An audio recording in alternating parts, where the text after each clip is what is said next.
ಶ್ರೀ ಗಣಪತಿ ಶಾರದಾ ಗುರುಭ್ಯೋ ನಮಃ. ಯತ್ರ ಯೋಗೇಶ್ವರ ಕೃಷ್ಣೋ ಯತ್ರ ಪಾರ್ಥೋ ಧನುರ್ಧರಃ ತತ್ರ ಶ್ರೀ ವಿಜಯ ಭೂತಿರ್ಧ್ರುವ ನೀತಿರ್ಮತಿರ್ಮಮ.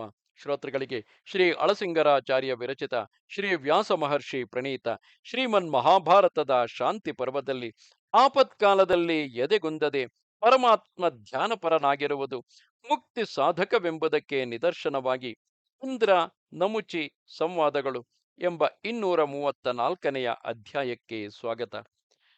ಆಗ ಯುಧಿಷ್ಠಿರನು ಭೀಷ್ಮನನ್ನು ಕುರಿತು, ಪಿತಾಮಹ, ರಾಜ್ಯನಾಶ, ಬಂಧುನಾಶ ಮುಂತಾದ ವ್ಯಸನಗಳಲ್ಲಿ ಮುಳುಗಿದವನಿಗೆ ಮುಂದೆ ಶ್ರೇಯಸ್ಸಿಗೆ ದಾರಿ ಯಾವುದು?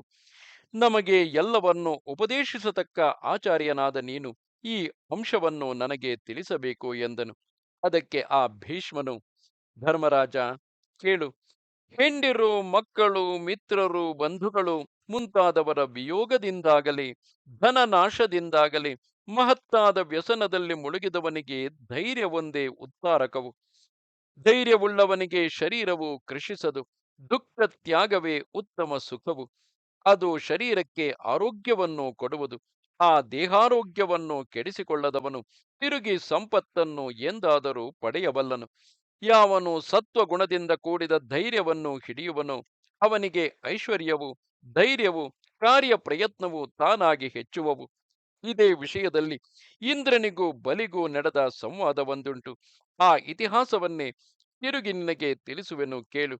ಹಿಂದೆ ದೇವಾಸುರರಿಗೆ ದೊಡ್ಡ ಯುದ್ಧವು ನಡೆದು ನಾಯಕವಾಗಿ ದೈತ್ಯರೆಲ್ಲರೂ ಸತ್ತರು. ಬಲಿಯನ್ನು ನಿಗ್ರಹಿಸಿ ವಿಷ್ಣುವು ಲೋಕವನ್ನೆಲ್ಲ ಆಕ್ರಮಿಸಿಕೊಂಡನು. ಇಂದ್ರನಿಗೆ ತಿರುಗಿ ದೇವರಾಜ್ಯವು ಕೈಸೇರಿತು. ದಾನವರ ಅಧಿಕಾರದಲ್ಲಿ ಕದಲಿ ಹೋಗಿದ್ದ ವರ್ಣಾಶ್ರಮ ಧರ್ಮಗಳೆಲ್ಲ ತಿರುಗಿ ಮೊದಲಿನಂತೆ ನೆಲೆಗೊಂಡವು. ತ್ರೈಲೋಕ್ಯವು ಐಶ್ವರ್ಯ ಸಮೃದ್ಧವಾಯಿತು. ಸ್ವಯಂಭುವಾದ ಬ್ರಹ್ಮನು ಬಹಳ ಪ್ರೀತನಾದನು. ಈ ಸ್ಥಿತಿಯಲ್ಲಿ ದೇವೇಂದ್ರನು ಮಹಾಸಂತೋಷದಿಂದ ರುದ್ರರು, ವಸುಗಳು, ಆದಿತ್ಯರು, ಅಶ್ವಿನಿ ದೇವತೆಗಳು, ಸಿದ್ಧರು, ಗಂಧರ್ವರು, ಪನ್ನಗರು, ಮಹರ್ಷಿಗಳು ಮುಂತಾದ ತನ್ನ ಎಲ್ಲ ಪರಿವಾರದೊಡನೆ ಮಹಾವೈಭವದಿಂದ ತ್ರೈಲೋಕ್ಯವನ್ನು ಸುತ್ತುತ್ತಿದ್ದವನು. ಆಗ ಸಮುದ್ರ ತೀರದ ಒಂದಾನೊಂದು ಪರ್ವತ ಗುಹೆಯಲ್ಲಿ ವಿರೋಚನ ಪುತ್ರನಾದ ಬಲಿಯು ಕುಳಿತಿರುವುದನ್ನು ಕಂಡು ಅವನಿದ್ದಲ್ಲಿಗೆ ಹೋದನು. ದೇವರಾಜನಾದ ಆ ಇಂದ್ರನನ್ನು ನೋಡಿದಾಗಲೂ ಬಲಿಯು ದುಃಖವನ್ನಾಗಲಿ ಅವನಲ್ಲಿ ಮಾತ್ಸರ್ಯವನ್ನಾಗಲಿ ತೋರಿಸದೆ ಪ್ರಸನ್ನ ಮುಖದಿಂದ ಇದ್ದುದನ್ನು ಕಂಡು ಅವನ ಧೈರ್ಯಕ್ಕೆ ವಿಸ್ಮಿತನಾಗಿ ಇಂದ್ರನು ಐರಾವತವನ್ನೇರಿ ಕುಳಿತಂತೆಯೇ ಹೀಗೆಂದು ಪ್ರಶ್ನೆ ಮಾಡಿದನು.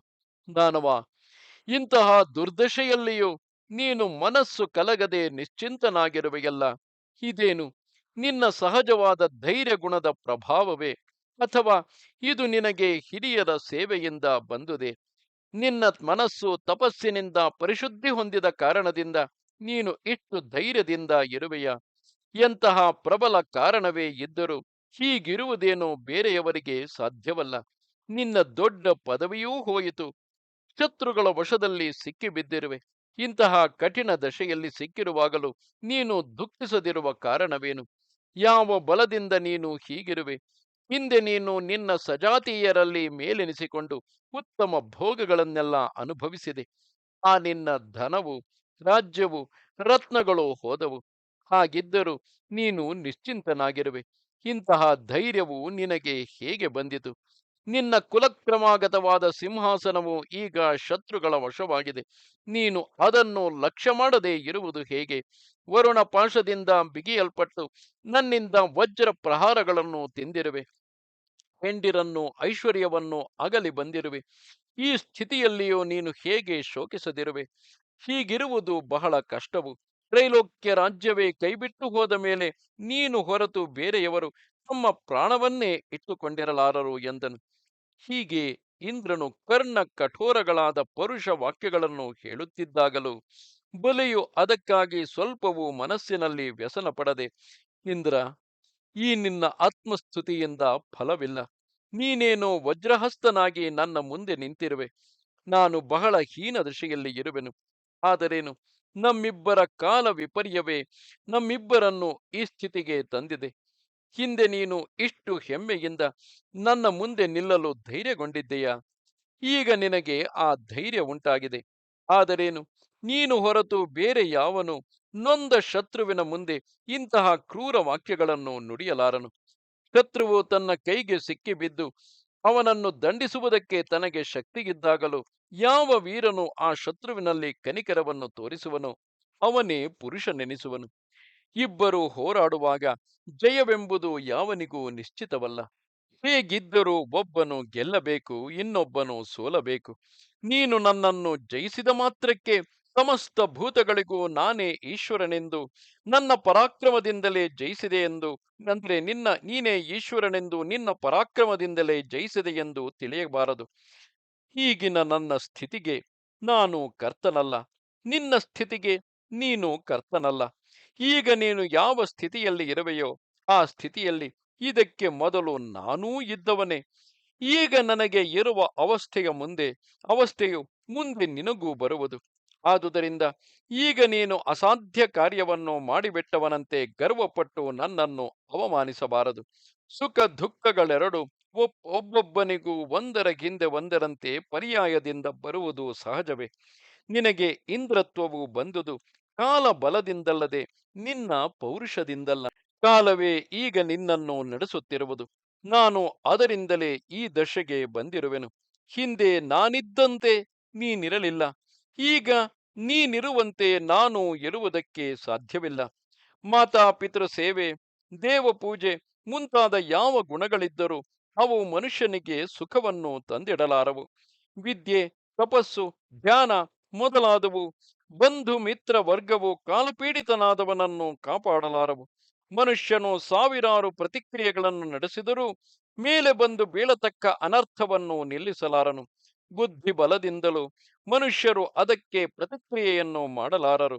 ಕಾಲಗತಿಗೀಡಾದವನನ್ನು ರಕ್ಷಿಸತಕ್ಕ ಸಮರ್ಥನು ಯಾವನೊಬ್ಬನೂ ಇಲ್ಲ. ಹೀಗಿರುವಾಗಲೂ ನೀನು ನಿನ್ನನ್ನೇ ಇವಕ್ಕೆಲ್ಲ ಕರ್ತನನ್ನಾಗಿ ತಿಳಿಯುತ್ತಿರುವುದು ಬಹಳ ಶೋಚನೀಯವು. ಒಂದು ಕೆಲಸವನ್ನು ಮಾಡತಕ್ಕವನು ತಾನೇ ನಿಜವಾದ ಕರ್ತನಾಗಿದ್ದ ಪಕ್ಷದಲ್ಲಿ ಮತ್ತು ಅವನು ಬೇರೊಬ್ಬರಿಂದ ಮಾಡಿಸಲ್ಪಡದಿದ್ದ ಪಕ್ಷದಲ್ಲಿ ಅಂತಹವನನ್ನು ಉಂಟು ಮಾಡತಕ್ಕವನು ಬೇರೊಬ್ಬನಿರಲು ಅವಕಾಶವೇ ಇಲ್ಲ. ಆದುದರಿಂದ ಅದು ಹಾಗಲ್ಲ. ಕರ್ತನಿಗೂ ಕರ್ತನೊಬ್ಬನುಂಟು. ಆದುದರಿಂದ ಯಾವನು ಸ್ವತಃ ಅಶಕ್ತನೆಂಬುದೇ ಸಿದ್ಧವು. ತನ್ನನ್ನು ಉಂಟು ಮಾಡಿದ ಸರ್ವೇಶ್ವರನೊಬ್ಬನು ಇರಬೇಕಲ್ಲವೇ? ಕಾಲವಶದಿಂದ ನಾನು ಹಿಂದೆ ನಿನ್ನನ್ನು ಗೆದ್ದೆನು. ಅದೇ ಕಾಲವಶದಿಂದ ಈಗ ನಾನು ನಿನಗೆ ಪರಾಜಿತನೂ ಆದೆನು. ಎಲ್ಲವನ್ನೂ ನಡೆಸುವುದು ಕಾಲವೇ. ಪ್ರಜೆಗಳನ್ನೆಲ್ಲ ನಾಶಗೊಳಿಸುವುದು ಕಾಲವೇ. ಅಲ್ಪ ಬುದ್ಧಿಯುಳ್ಳ ನಿನ್ನಂತಹವನಿಗೆ ಎಲ್ಲಕ್ಕೂ ಅಂತ ಉಂಟೆಂಬ ತತ್ವಾಂಶವೇ ಇನ್ನೂ ತಿಳಿಯದಂತಿದೆ. ನಿನ್ನ ಕಡೆಯ ಕೆಲವರು ನೀನೇ ಇದಕ್ಕೆಲ್ಲ ಕರ್ತನೆಂದು ತಿಳಿದು ನಿನ್ನ ಪದವಿಗಾಗಿ ನಿನ್ನನ್ನು ಗೌರವಿಸಬಹುದು. ಆದರೆ ಲೋಕದ ಪ್ರವರ್ತನೆಗಳನ್ನೆಲ್ಲ ತಿಳಿದ ನನ್ನಂಥವನು ಕಾಲಾಧೀನವಾಗಿ ನಡೆಯತಕ್ಕ ಈ ಬದಲಾವಣೆಗಳಿಗಾಗಿ ಶೋಕ, ಮೋಹ, ಚಿಂತೆಗಳನ್ನು ಹೊಂದುವನೇ?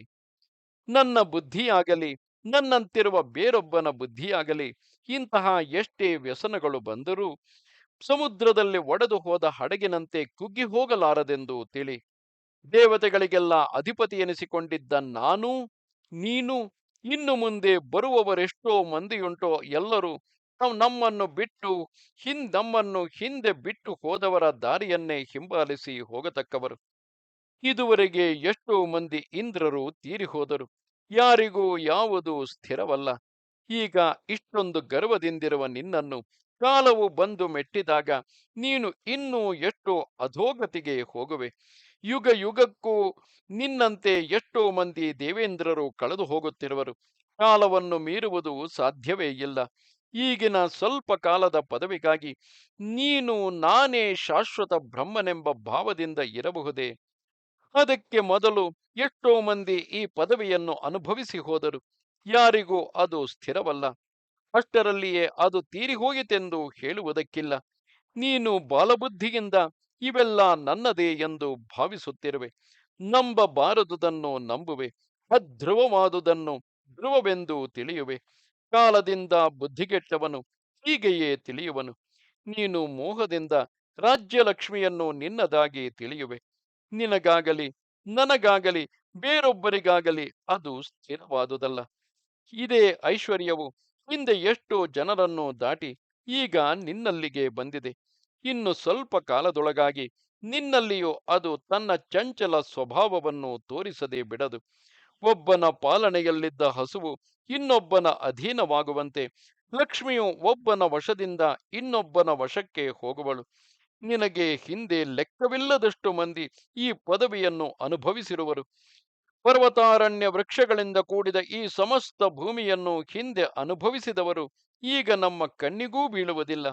ಪೃಥು, ಐಲ, ಮಯ, ಭೀಮ, ನರಕ, ಶಂಬರ, ಅಶ್ವಗ್ರೀವ, ಪುಲೋಮ, ಸ್ವರ್ಭಾನು, ಪ್ರಹ್ಲಾದ, ನಮುಚಿ, ದಕ್ಷ, ವಿಪ್ರಚಿತ್ತಿ, ವಿರೋಚನ, ಕ್ರೀನಿಶೇವ, ಸುಹೋತ್ರ, ಭೂರಿವಹ, ಪುಷ್ಪವಂತ, ವೃಷ, ಸತ್ಯೇಶು, ವೃಷಭ, ಬಾಹು, ಕಪಿಲಾಶ್ವ, ವಿರೂಪಾಕ್ಷ, ಬಾಣ, ಕಾರ್ತಸ್ವರ, ವನ್ಹಿ, ವಿಶ್ವದಂಷ್ಟ್ರ, ನೈಋತಿ, ಸಂಕೋಚ, ಪರೀತಾಕ್ಷ, ವರಾಹಾಶ್ವ, ಶುಚಿಪ್ರಭ, ವಿಶ್ವಜಿತ್ತು, ಪ್ರತಿರೂಪ, ವೃಷಾಂಡ, ವಿಸ್ತರ, ಮಥು, ಹಿರಣ್ಯಕಶಿಪು, ಕೈಟಭ ಮೊದಲಾಗಿ ಹಿಂದಿದ್ದ ಎಷ್ಟೋ ಮಂದಿ ರಾಜರು, ದೈತ್ಯರು, ರಾಕ್ಷಸರು ತೀರಿ ಹೋದರು. ಅವರಿಗೆ ಹಿಂದೆಯೂ ಎಷ್ಟೋ ಮಂದಿ ರಾಜರು ತಮಗೆ ಹೆಸರೂ ತಿಳಿಯದಂತಿದ್ದು ಈ ಲೋಕವನ್ನು ಬಿಟ್ಟು ಹೋಗಿರುವರು. ಅವರೆಲ್ಲರೂ ಕಾಲಹತರೆ. ಕಾಲವೇ ಎಲ್ಲಕ್ಕಿಂತಲೂ ಬಲವತ್ತರವಾದುದು. ಕಾಲವೇ ಎಲ್ಲಕ್ಕಿಂತಲೂ ಬಲವತ್ತರವು. ನಮ್ಮ ಹಿಂದಿನವರೇನು ಸಾಮಾನ್ಯರಲ್ಲ. ಅನೇಕ ಸಹಸ್ರ ಯಾಗಗಳನ್ನು ಮಾಡಿದವರು. ನೀನೊಬ್ಬನೇ ಶತಕ್ರತುವೆಂಬ ಬಿರುದುಳ್ಳವನೆಂದು ಗರ್ವಪಡಬೇಡ. ಅವರೆಲ್ಲರೂ ಎಷ್ಟೋ ರೂಪವಂತರು, ಗುಣವಂತರು, ಧರ್ಮಪರಾಯಣರು, ಯಾಗಶೀಲರು, ಆಕಾಶದಲ್ಲಿ ಗಮನ ಶಕ್ತಿಯುಳ್ಳವರು, ಕಾಮರೂಪಿಗಳು, ಎಂತಹ ಯುದ್ಧಕ್ಕೂ ಹಿಮ್ಮೆಟ್ಟುವವರಲ್ಲ, ವಿದ್ಯಾವಂತರು, ವೇದ ವ್ರತ ಪರಾಯಣರು, ಇಷ್ಟವಾದ ಐಶ್ವರ್ಯವನ್ನೆಲ್ಲ ಅನುಭವಿಸುತ್ತಿದ್ದವರು. ಹಾಗಿದ್ದರೂ ನಿನ್ನಂತೆ ಅವರು ಗರ್ವಪಟ್ಟವರಲ್ಲ. ಎಲ್ಲರೂ ಪಾತ್ರವನ್ನರಿತು ದಾನ ಮಾಡಿದವರು, ಮುತ್ಸರವಿಲ್ಲದವರು, ಸರ್ವಭೂತಗಳಲ್ಲಿಯೂ ಸಮಾನ ಬುದ್ಧಿಯುಳ್ಳವರು. ಅವರಲ್ಲಿ ಎಷ್ಟೋ ಮಂದಿ ದಾಕ್ಷಾಯಣಿಯ ಪುತ್ರರು, ಎಷ್ಟೋ ಮಂದಿ ಪ್ರಜಾಪತಿಗಳು, ಮಹಾಬಲಾಢ್ಯರು, ತೇಜ ಪ್ರತಾಪಗಳಿಂದ ಕೂಡಿದವರು. ಅವರೆಲ್ಲರೂ ಕಾಲದಿಂದ ಆಕರ್ಷಿಸಲ್ಪಟ್ಟರು. ಇಂದ್ರ, ನೀನೇನೋ ಈಗ ಈ ರಾಜ್ಯವನ್ನು ಅನುಭವಿಸುತ್ತಾ ಸಂತೋಷದಿಂದಿರುವೆ. ನಿನಗೂ ಕಾಲವು ಬಂದು ಈ ರಾಜ್ಯವು ಕೈಬಿಟ್ಟು ಹೋಗುವಾಗ ನಿನ್ನ ದುಃಖವನ್ನು ನೀನು ಅಡಗಿಸಿಕೊಳ್ಳಲಾರದೆ ಹೋಗುವೆ. ಆದುದರಿಂದ ಈಗಲೇ ನೀನು ಈ ಕಾಮ ಭೋಗಗಳಲ್ಲಿ ಅತ್ಯಾಸೆಯನ್ನು ಬಿಟ್ಟು ಬಿಡು. ಈ ಐಶ್ವರ್ಯ ಮದವನ್ನು ತ್ಯಜಿಸು. ಈಗಿನಿಂದಲೇ ಅದನ್ನು ನೀನು ಅಭ್ಯಾಸಕ್ಕೆ ತಂದರೆ ಮುಂದೆ ನಿನಗೆ ದುಷ್ಕಾಲವು ಬಂದಾಗ ಆಗಿನ ದುಃಖವನ್ನು ನೀನು ಸಹಿಸಬಲ್ಲವನಾಗುವೆ. ಶೋಕ ಕಾಲದಲ್ಲಿ ಶೋಕಿಸಬಾರದು, ಹರ್ಷ ಕಾಲದಲ್ಲಿ ಸಂತೋಷಿಸಬಾರದು, ಹಿಂದೆ ಕಳೆದು ಹೋದುದನ್ನು ಚಿಂತಿಸಬಾರದು, ಮುಂದೆ ಬರುವುದಕ್ಕೂ ಆತುರ ಪಡಬಾರದು. ಹೀಗೆ ಪ್ರಜ್ಞಾವಂತನಾಗಿ ತೃಪ್ತನಾಗಿರುತ್ತಿರು. ಹಿಂದೆ ನಾನು ಎಚ್ಚರ ತಪ್ಪದೆ ನನ್ನ ಕೃತ್ಯಗಳನ್ನೆಲ್ಲ ಸರಿಯಾಗಿ ನಡೆಸುತ್ತಿದ್ದವನು. ಹಾಗಿದ್ದರೂ ನನ್ನನ್ನು ಕಾಲವು ಬಂದು ಹಿಡಿಯಿತು. ಹಾಗೆಯೇ ಅದು ನಿನ್ನನ್ನು ಶೀಘ್ರದಲ್ಲಿಯೇ ಹಿಡಿಯಬಹುದು. ಆದುದರಿಂದ ತಾಳ್ಮೆಯಿಂದಿರು. ಈಗ ನನ್ನನ್ನು ನೀನು ಮಾತುಗಳಿಂದ ಹೆದರಿಸಿ ನೋಯಿಸುವ ಹಾಗಿದೆ. ನಾನು ಅಡಗಿರುವುದನ್ನು ನೋಡಿ ನಿನಗೆ ಗರ್ವವು ಹೆಚ್ಚುವಂತಿದೆ. ಈಗ ಕಾಲವು ನನ್ನನ್ನು ಹಿಡಿದಿದೆ, ಮುಂದೆ ನಿನ್ನನ್ನು ಹಿಡಿಯುವುದು. ಇದಕ್ಕಾಗಿ ನೀನು ಗರ್ಜಿಸುವೆ ಏಕೆ? ನಾನು ಕೋಪಗೊಂಡರೆ ಯುದ್ಧದಲ್ಲಿ ನನ್ನ ಮುಂದೆ ಎದೆಗೊಟ್ಟು ನಿಲ್ಲುವ ಶಕ್ತನು ಯಾವನಿರುವನು? ಕಾಲವು ಬಲವತ್ತರವಾದುದರಿಂದ ಈಗ ನಾನು ಅಡಗಿರಬೇಕಾಗಿದೆ. ನೀನು ನನ್ನ ಮುಂದೆ ಧೈರ್ಯದಿಂದ ನಿಂತಿರುವೆ. ನಿನ್ನ ಅಧಿಕಾರಕ್ಕೆ ಅವಧಿ ಎನಿಸಿದ ಸಹಸ್ರ ದಿವ್ಯ ಸಂವತ್ಸರಗಳು ಶೀಘ್ರದಲ್ಲಿಯೇ ಮುಗಿದು ಹೋಗುವವು. ಆಗ ನೀನು ಅಧೋಗತಿಗೆ ಬರುವೆ. ಮಹಾ ತೇಜಸ್ವಿಯಾಗಿದ್ದ ನನ್ನ ಸರ್ವಾವಯವಗಳು ಈಗ ಎಂತಹ ಹೀನ ದಶೆಗೆ ಬಂದಿವೆಯೋ ನೋಡು. ಈಗ ನಾನು ಪದವಿಯಿಂದ ಜಾರಿ ಬಿದ್ದೆನು. ನೀನು ಪದವಿಯಲ್ಲಿರುವೆ. ಕಾಲಬಲದಿಂದ ನೀನು ಈಗ ಎಲ್ಲರಿಂದ ಸೇವಿಸಲ್ಪಡುವೆ. ಈ ಇಂದ್ರ ಪದವಿಗಾಗಿ ನೀನು ಮಾಡಿದುದೇನಿದೆ? ಅದನ್ನು ಕಳೆದುಕೊಳ್ಳುವುದಕ್ಕಾಗಿ ನಾನು ತಾನೇ ಮಾಡಿದುದೇನು? ಏನೂ ಇಲ್ಲ. ಎಲ್ಲಕ್ಕೂ ಕಾಲನೇ ಕರ್ತನು. ಕೆಡಿಸುವುದು ಆ ಕಾಲವೇ. ಅದಕ್ಕೆ ಬೇರೆ ಕಾರಣವಿಲ್ಲ. ನಾಶ, ವಿನಾಶ, ಐಶ್ವರ್ಯ, ಸುಖ, ದುಃಖ, ಜನನ, ಮರಣವೆಂಬುವುಗಳಲ್ಲಿ ಯಾವುದು ಬಂದರೂ ಧೀರನಾದವನು ದುಃಖಿಸುವುದೂ ಇಲ್ಲ, ಹರ್ಷಿಸುವುದೂ ಇಲ್ಲ. ಇಂದ್ರ, ನಿನ್ನ ಪೂರ್ವೋತ್ತರಗಳನ್ನು ನಾನು ಬಲ್ಲೆನು, ನನ್ನ ಪೂರ್ವೋತ್ತರಗಳನ್ನು ನೀನು ಬಲ್ಲೆ. ಹೀಗಿರುವಾಗ ನಮ್ಮನ್ನು ಈ ಸ್ಥಿತಿಗೆ ತಂದುದು ಕಾಲವೇ ಎಂಬುದನ್ನು ತಿಳಿದ ನೀನು ನಾಚಿಕೆ ಇಲ್ಲದೆ ನನ್ನ ಮುಂದೆ ಹೀಗೆ ಗರ್ವೋಕ್ತಿಗಳನ್ನು ಆಡಬಹುದೇ? ಹಿಂದಿನ ನನ್ನ ಪರಾಕ್ರಮವನ್ನು ನೀನೇ ಕಣ್ಣಾರೆ ನೋಡಿರುವೆ. ಅದಕ್ಕೆ ಬೇಕಾದಷ್ಟು ನಿದರ್ಶನಗಳುಂಟು. ಆದಿತ್ಯರು, ರುದ್ರರು, ಸಾಧ್ಯರು, ವಸುಗಳು, ಮರುತ್ತುಗಳು ಇವರೆಲ್ಲರೂ ನನ್ನಿಂದ ಪರಾಜಿತರಾದರು. ಹಿಂದಿನ ದೇವಾಸುರ ಯುದ್ಧದಲ್ಲಿ ಎಷ್ಟು ಮಂದಿ ದೇವತೆಗಳು ನನ್ನಿಂದ ಹತರಾದರೆಂಬುದನ್ನು ನೀನು ಕಾಣೆಯ. ಹಿಂದಿನ ಯುದ್ಧದಲ್ಲಿ ನಾನು ಅರಣ್ಯಗಳೊಡನೆಯೂ ಅರಣ್ಯ ನಿವಾಸಿಗಳೊಡನೆಯೂ ಶಿಖರಗಳೊಡನೆಯೂ ಕೂಡಿದ ಎಷ್ಟೋ ಪರ್ವತಗಳನ್ನೆತ್ತಿ ನಿನ್ನ ತಲೆಯ ಮೇಲೆ ಬೀಸಿ ಬಡಿದಿರುವೆನು. ಅಂತಹ ನಾನು ಈಗ ಕೈಲಾಗದೆ ಇಲ್ಲಿ ಕುಳಿತಿರುವೆನು. ಕಾಲವನ್ನು ಮೀರುವುದು ಸಾಧ್ಯವಲ್ಲ. ಹಾಗಿಲ್ಲದಿದ್ದರೆ ವಜ್ರಪಾಣಿಯಾಗಿ ಬಂದರೂ ನಿನ್ನನ್ನು ಒಂದೇ ಮುಷ್ಟಿಯಿಂದ ನಾನು ಕೊಂದು ಕೆಡಗದೆ ಬಿಡುತ್ತಿದ್ದೇನೆ. ಆದರೆ ಇದು ನನಗೆ ಪರಾಕ್ರಮದ ಕಾಲವಲ್ಲ, ಸಹಿಸಿಕೊಂಡು ಹೋಗತಕ್ಕ ಸಮಯವು. ನಿನ್ನ ಮಾತು ನನಗೆ ಸಹಿಸಬಾರದಾಗಿದ್ದರೂ ನಾನು ತಾಳ್ಮೆಯನ್ನೇ ವಹಿಸಬೇಕಾಗಿದೆ. ಕಾಲಾಗ್ನಿಯಿಂದ ಆವರಿಸಲ್ಪಟ್ಟು ಕಾಲಪಾಶದಿಂದ ಬದ್ಧನಾದ ನನ್ನನ್ನು ನೋಡಿ ಈಗ ನೀನು ಹೆಮ್ಮೆಯಿಂದ ಮಾತಾಡುವೆ. ಕಾಲವೆಂಬ ಪುರುಷನು ಹಸುವಿಗೆ ಮೂಗುದಾರವನ್ನು ಬೀರುವಂತೆ ನನ್ನನ್ನು ಬಿಗಿದಿರುವನು. ಲಾಭಾಲಾಭಗಳು, ಸುಖ ದುಃಖಗಳು, ಕಾಮ ಕ್ರೋಧಗಳು, ಜನನ ಮರಣಗಳು, ಕೊಲೆ ಬಿಡುಗಡೆ ಎಲ್ಲವೂ ಕಾಲದಿಂದಲೇ ಬರುವವು. ನಾನು ಕರ್ತನಲ್ಲ, ನೀನು ಕರ್ತನಲ್ಲ, ಎಲ್ಲಕ್ಕೂ ಕಾಲಪುರುಷನೇ ಕರ್ತನು. ಮರದಲ್ಲಿ ಹಣ್ಣುಗಳನ್ನು ಹೇಗೋ ಹಾಗೆ ಕಾಲವೇ ಎಲ್ಲವನ್ನೂ ಪಕ್ವ ಮಾಡುವುದು. ಒಬ್ಬನು ಕಾಲ ಬಲವಿದ್ದಾಗ ಯಾವ ಕೆಲಸವನ್ನು ಮಾಡಿ ಅದರಿಂದ ಸುಖ ಹೊಂದುವನೋ ಅದೇ ಕಾರ್ಯವು ಮತ್ತೊಮ್ಮೆ ಅವನಿಗೆ ಕಾಲದಿಂದ ದುಃಖಹೇತುವಾಗುವುದು. ಕಾಲದಿಂದ ಪೀಡಿತನಾದವನು ಶೋಕಿಸುವುದಕ್ಕೆ ಕಾರಣವೇ ಇಲ್ಲ. ಅದರಿಂದಲೇ ನಾನು ಈಗಿನ ಸ್ಥಿತಿಗೆ ಶೋಕಿಸುವುದಿಲ್ಲ. ಶೋಕವು ನಮಗೇನು ಸಹಾಯವನ್ನು ಮಾಡಲಾರದು. ದುಃಖವು ದುಃಖವನ್ನು ತಗ್ಗಿಸುವ ಹಾಗಿಲ್ಲ. ದುಃಖಿಸತಕ್ಕವನಿಗೆ ಸಹಜ ಸಾಮರ್ಥ್ಯವೂ ಕೆಟ್ಟು ಹೋಗುವುದು. ಅದಕ್ಕಾಗಿಯೇ ನಾನು ಶೋಕಿಸದಿರುವೆನು ಎಂದನು. ಧರ್ಮರಾಜ ಬಲಿಯ ಈ ಮಾತನ್ನು ಕೇಳಿ ಇಂದ್ರನು ತನ್ನ ಹೆಮ್ಮೆಯನ್ನು ಅಡಗಿಸಿಕೊಂಡು, ಓ ದೈತ್ಯರಾಜ, ವಜ್ರವನ್ನು ಹಿಡಿದ ನನ್ನ ತೋಳುಗಳನ್ನು ವರುಣ ಪಾಶಗಳನ್ನು ನೋಡಿದ ಮೇಲೆ ಸರ್ವಸಂಹಾರಕನಾದ ಮೃತ್ಯುವಿಗಾದರೂ ಬುದ್ಧಿಯು ಕಲಗಬೇಕು. ತತ್ವವನ್ನು ಅರಿತ ನಿನ್ನ ಬುದ್ಧಿಯು ಮಾತ್ರ ಸ್ವಲ್ಪವೂ ಕದಲದೆ ಇಷ್ಟು ದೃಢವಾಗಿರುವುದನ್ನು ನೋಡಿ ನನಗೆ ಆಶ್ಚರ್ಯವಾಗುವುದು. ನೀನು ಮಹಾಧೀರನಾಗಿರುವೆ. ನೀನು ನಿಶ್ಚಲ ಬುದ್ಧಿಯಿಂದಲೂ ಧೈರ್ಯದಿಂದಲೂ ನನ್ನೊಡನೆ ಮಾತಾಡುತ್ತಿರುವೆ. ಸ್ವಲ್ಪವಾದರೂ ನಿನ್ನ ಸ್ಥಿತಿಗೆ ದುಃಖಿಸದಿರುವೆ. ಜಗತ್ತೆಲ್ಲ ನಶ್ವರವೆಂದು ತಿಳಿದ ಯಾವ ದೇಹಿಯು ತಾನೇ ವಿಷಯಗಳಲ್ಲಿಯೂ ತನ್ನ ದೇಹದಲ್ಲಿಯೂ ನಂಬಿಕೆ ಇಡುವನು. ನಿನ್ನಂತೆ ನಾನು ಈ ಲೋಕವು ಅಶಾಶ್ವತವೆಂಬುದನ್ನು, ಕಾಲವೆಂಬ ಅಗ್ನಿಯಲ್ಲಿ ಇದು ಬೇಯುತ್ತಿದೆ ಎಂಬುದನ್ನು ಬಲ್ಲೆನು. ಒಂದೊಂದು ಕಾಲಕ್ಕೆ ಬದ್ಧವಾಗಿದೆ. ಸಣ್ಣದಾಗಲಿ ದೊಡ್ಡದಾಗಲಿ ಯಾವುದೂ ಕಾಲದಿಂದ ತಪ್ಪಿಸಿಕೊಳ್ಳಲಾರದು. ಎಲ್ಲವೂ ಕಾಲವೆಂಬ ಕಟಾಹದಲ್ಲಿ ಪಕ್ವವಾಗುತ್ತಿದೆ. ಕಾಲವನ್ನು ನಿಯಮಿಸತಕ್ಕದು ಬೇರೆ ಯಾವುದೂ ಇಲ್ಲ. ಅದು ಎಚ್ಚರಗೊಂಡೇ ಇದ್ದು ಭೂತಗಳನ್ನು ಪಕ್ವ ಮಾಡುವುದು. ಅದು ಯಾವಾಗಲೂ ಮುಂದೆ ಸಾಗುತ್ತಿರುವುದೇ ಹೊರತು ಹಿಂತಿರುಗುವುದಿಲ್ಲ. ಆ ಕಾಲಕ್ಕೆ ಸಿಕ್ಕಿಬಿದ್ದವನು ಅದರಿಂದ ತಪ್ಪಿಸಿಕೊಳ್ಳಲಾರನು.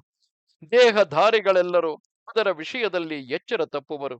ಆದರೆ ಕಾಲವೆಂಬುದು ಅವರ ವಿಷಯದಲ್ಲಿ ಎಚ್ಚರಗೊಂಡೇ ಇರುವುದು. ಎಷ್ಟೇ ಕಷ್ಟಪಟ್ಟರೂ ಕಾಲವನ್ನು ಮೀರಿದವನು ಯಾವನೊಬ್ಬನೂ ಇಲ್ಲ. ಕಾಲವು ಪುರಾತನವಾದುದು, ಶಾಶ್ವತವಾದುದು, ಧರ್ಮ ಸ್ವರೂಪವಾದುದು, ಎಲ್ಲ ಭೂತಗಳಲ್ಲಿಯೂ ಸಮವಾಗಿ ವರ್ತಿಸುವುದು. ಅದನ್ನು ತಪ್ಪಿಸುವುದಾಗಲಿ ಮೀರುವುದಾಗಲಿ ಸಾಧ್ಯವಿಲ್ಲ. ಅದು ಕ್ರಮ ತಪ್ಪಿ ನಡೆಯುವುದೂ ಇಲ್ಲ. ಬಡ್ಡಿಗೆ ಹಣವನ್ನು ಕೊಡುವವನು ಲೆಕ್ಕ ಹಾಕುವಂತೆ ಕಾಲವು ಅಹೋರಾತ್ರಿಗಳು, ಮಾಸಗಳು, ಹಣ, ಕಾಷ್ಟೆ, ಲವಗಳೆಂಬ ಸಣ್ಣ ವಿಭಾಗಗಳನ್ನೆಲ್ಲ ಎಚ್ಚರ ತಪ್ಪದೆ ಎಣಿಸುತ್ತಲೇ ಹೋಗುವುದು. ಈಗ ಇದನ್ನು ಮಾಡುವೆನು, ನಾಳೆ ಇದನ್ನು ಮಾಡುವೆನು ಎಂದು ಸಂಕಲ್ಪಿಸುತ್ತಿರುವ ಮನುಷ್ಯನನ್ನು ನದಿ ಪ್ರವಾಹವು ಗಿಡಗಳನ್ನು ಹೇಗೋ ಹಾಗೆ ಕಾಲವೆಂಬುದು ಅಕಸ್ಮಾತ್ತಾಗಿ ಸೆಳೆದುಕೊಂಡು ಹೋಗುವುದು. ಹೀಗೆ ಕಾಲವು ಮೇಲೆ ಬಿದ್ದು ಸೆಳೆದುಕೊಂಡು ಹೋಗುವುದನ್ನು ತಿಳಿಯಲಾರದೆ ಜನರು, ಆಹಾ, ಏನಿದು, ಸ್ವಲ್ಪ ಮುಂದೆ ನಾನು ಅವನನ್ನು ನೋಡಿದೆನು, ಇಷ್ಟರಲ್ಲಿ ಅವನು ಸತ್ತನೆಂಬುದು ಹೇಗೆ ಎಂದು ಆಶ್ಚರ್ಯಪಡುವುದನ್ನು ನೋಡುವೆವು. ಐಶ್ವರ್ಯ, ಧನ, ಭೋಗಗಳೆಲ್ಲ ಕಾಲದಿಂದ ಬರುವವು, ಕಾಲದಿಂದಲೇ ಹೋಗುವವು. ಕಾಲವೇ ಮನುಷ್ಯರ ಪ್ರಾಣಗಳನ್ನು ಸೆಳೆದುಕೊಂಡು ಹೋಗುವುದು. ಪ್ರಾಣಿಗಳ ಉನ್ನತಿಯು ಅವನತಿಯಲ್ಲಿಯೇ ಮುಗಿಯುವುದು. ಭಾವವು ಅಭಾವದಲ್ಲಿಯೇ ಮುಗಿಯುವುದು. ಎಲ್ಲವೂ ಅನಿತ್ಯವು, ಎಲ್ಲವೂ ಅಧ್ರುವವು. ಆದರೂ ಈ ನಿಶ್ಚಯವು ಮನುಷ್ಯರಿಗೆ ಮಾತ್ರ ಹುಟ್ಟುವುದು ಕಷ್ಟವು. ಆದರೆ ನಿನ್ನ ಬುದ್ಧಿಯು ದೃಷ್ಟಿಯಿಂದ ನಿಶ್ಚಲವಾಗಿರುವುದು. ನಿನ್ನ ಮೊದಲಿನ ಸ್ಥಿತಿಯನ್ನು ಈಗ ನೀನು ಮನಸ್ಸಿನಿಂದಾದರೂ ಎಣಿಸುವ ಹಾಗೆ ತೋರಲಿಲ್ಲ. ಕಾಲವು ಬಲಾತ್ಕಾರದಿಂದ ಎಲ್ಲವನ್ನು ಪಚನ ಮಾಡುತ್ತಾ ಸಣ್ಣದು ದೊಡ್ಡದೆಂದು ನೋಡದೆ ಎಲ್ಲವನ್ನೂ ಸಾಗಿಸಿಕೊಂಡು ಹೋಗುವುದು. ಮನುಷ್ಯನು ಇದನ್ನು ತಿಳಿಯಲಾರನು. ಅದರಿಂದಲೇ ಜನರು ಕಾಮ, ಕ್ರೋಧ, ಲೋಭ, ಮೋಹ, ಆಶೆ, ಈರ್ಷ್ಯೆ, ಅಭಿಮಾನವೆಂಬವುಗಳಲ್ಲಿ ಮುಗ್ಧರಾಗಿರುವರು. ನೀನಾದರೋ ತತ್ವಜ್ಞನು, ವಿದ್ವಾಂಸನು, ಜ್ಞಾನವೆಂಬ ತಪಸ್ಸಿನಲ್ಲಿ ನೆಲೆಗೊಂಡವನು, ಕಾಲವನ್ನು ಅಂಗೈನಲ್ಲಿಯಂತೆ ತಿಳಿದವನು, ಕಾಲದ ಚರಿತ್ರವನ್ನು ತಿಳಿದವನು, ಸರ್ವಶಾಸ್ತ್ರ ವಿಶಾರದನು, ಆತ್ಮಶುದ್ಧಿಯುಳ್ಳವನು, ಜ್ಞಾನಿಗಳಿಗೂ ಆದರಣೀಯನು, ಲೋಕವನ್ನೆಲ್ಲ ಸ್ವಬುದ್ಧಿಯಿಂದ ತಿಳಿದವನು, ಹಿಂದೆ ಸಮಸ್ತ ಭೋಗಗಳನ್ನು ಅನುಭವಿಸಿ ರುಚಿ ತಿಳಿದವನಾದರೂ ಈಗ ಅದೊಂದರಲ್ಲಿಯೂ ಆಶೆಯಿಲ್ಲದಿರುವೆ. ಅದರಿಂದಲೇ ನೀನು ಯಾವುದಕ್ಕೂ ವಿಷಾದ ಪಡದಿರುವೆ. ರಜಸ್ಸಾಗಲಿ ತಮಸ್ಸಾಗಲಿ ನಿನ್ನನ್ನು ಮುಟ್ಟಲಾರವು. ದುಃಖ ಹರ್ಷಗಳಿಲ್ಲದ ಆತ್ಮಸ್ವರೂಪವನ್ನು ನೀನು ಉಪಾಸಿಸುತ್ತಿರುವೆ. ವೈರ ಬುದ್ಧಿಯಿಲ್ಲದೆ ಸರ್ವಭೂತ ಸುಹೃತ್ತಾಗಿ ಮನಃಶಾಂತಿಯುಳ್ಳ ನಿನ್ನನ್ನು ನೋಡಿ ನನ್ನ ಬುದ್ಧಿಗೆ ಅಪಾರ ಸಂತೋಷ ಉಂಟಾಗಿದೆ.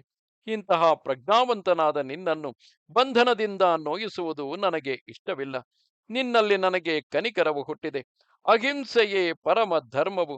ಈಗ ನಿನ್ನನ್ನು ಬಂಧಿಸಿರುವ ಈ ವರುಣ ಪಾಶಗಳು ಪ್ರಜೆಗಳು ನನ್ನ ಆಳ್ವಿಕೆಯಲ್ಲಿ ನಡೆಸುವ ಅಪಚಾರಗಳಿಂದ ನಿನ್ನನ್ನು ಕಾಲಕ್ರಮದಿಂದ ತಾವಾಗಿ ಬಿಟ್ಟು ಹೋಗುವವು. ನಿನಗೆ ಮಂಗಳವಾಗಲಿ.